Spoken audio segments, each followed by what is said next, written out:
If you are looking for practical advice on how to swap out your marine head with a composting toilet, then this video series is for you. Wow. We meet up with Esther and Michael of WayfindersNow, who are liveaboards on their sailboat in Florida. In part one of the series, we're going to find out how they chose their composting head. I'm so pleased today to have with me Michael and Esther of WayfindersNow. Welcome to the Green Boater TV. Yeah, it's good to be back. Yeah, it's great to see you again, Bruno. Well, Esther and Michael are the founders of WayfindersNow, and you can read all about their journey and life, about how they are living small to gain abundance on their website. We'll include links in the descriptions below. They've been on their sailboat since 2017, a 35-foot sailboat in Florida. Today's episode, we're going to talk about, what did you say, Michael, the topic? We're going to talk about composting heads. We're just going to talk, you know? Let's do that. Today, so many people are concerned about the environment, and one big area of boating, and even beyond boating, is what we're putting into the oceans when it comes to, our poo and pee. On a boat, there's different ways of dealing with that, and what you guys have done is probably, a year ago, you've converted to a composting toilet or a composting head. For those of us that don't know, what is a composting toilet? A composting toilet comes in a couple of varieties. A composting toilet is just a toilet that turns your waste into compost versus storing it as sewage, and it does so by kind of keeping it contained in a medium in an oxygen-rich environment. We basically pass, whenever we go to the bathroom, a host of really good bacteria that, if they're given air through natural processes, will help break down your waste. Mm-hmm. It's an oxygen-rich environment to just help break down your crap. So quite different than a traditional marine head. Why did you guys decide to convert from a traditional head to a composting head? A few different reasons. One was the inconvenience that we experienced with our traditional marine head and trying to go to the marinas to pump out. And we should say, everybody's experience and what your goals are going to vary. And at the time when we first got our boat, we were lake bound. We weren't cruising per se, so we were at a marina, at a dock. But even still, we found that having to schedule and find the time and find the staff to be available to pump out, it was kind of a hassle. Either people weren't available, or somebody else is at the dock when you need to go there, or the weather is inclement and you can't access it. So more often than not, things just would come up, and you don't want that to have interference, when you need to pump out your marine head. So we had that happen enough. So that was definitely one of the reasons we wanted an alternative. I mean, obviously the environmental impact, we've already touched upon that multiple times. Pumping sewage overboard doesn't feel right all of the time. But then the other thing is when you're pumping out, you're generally just adding to whatever the municipal sewage source is.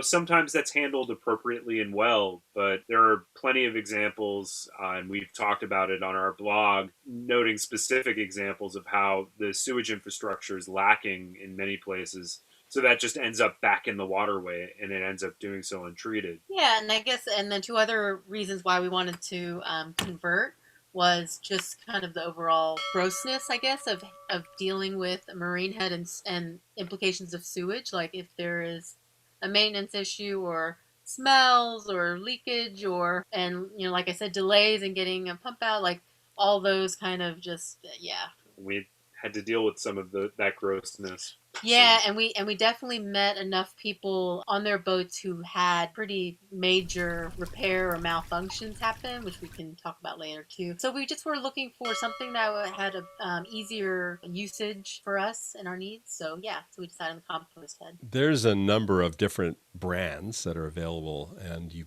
ended up selecting one. How did you go about that process? What criteria did you use, and then what toilet did you ultimately end up choosing? We had a couple different criteria that we'll both talk about, but one was dimensions, like whatever boat you're on and you're going to install a compost head.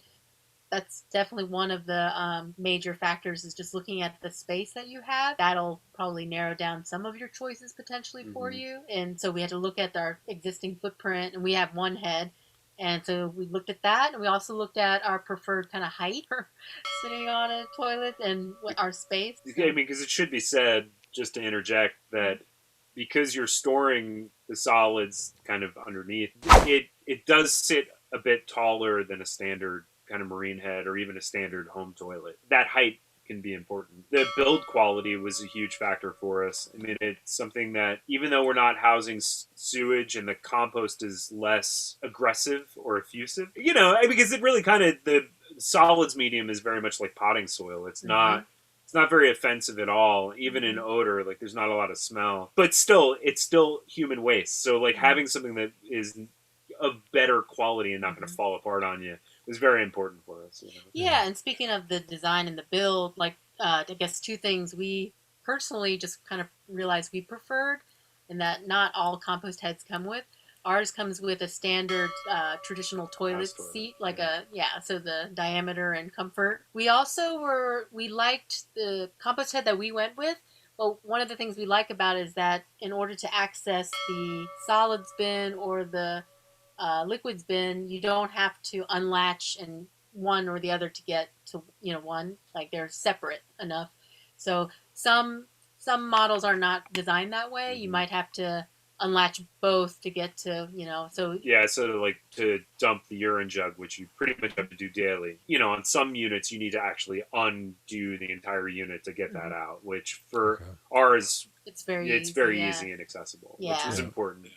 So those are the major factors we looked at. One that we didn't talk about and is probably the most important factor is airflow. Airflow is everything with a composting head.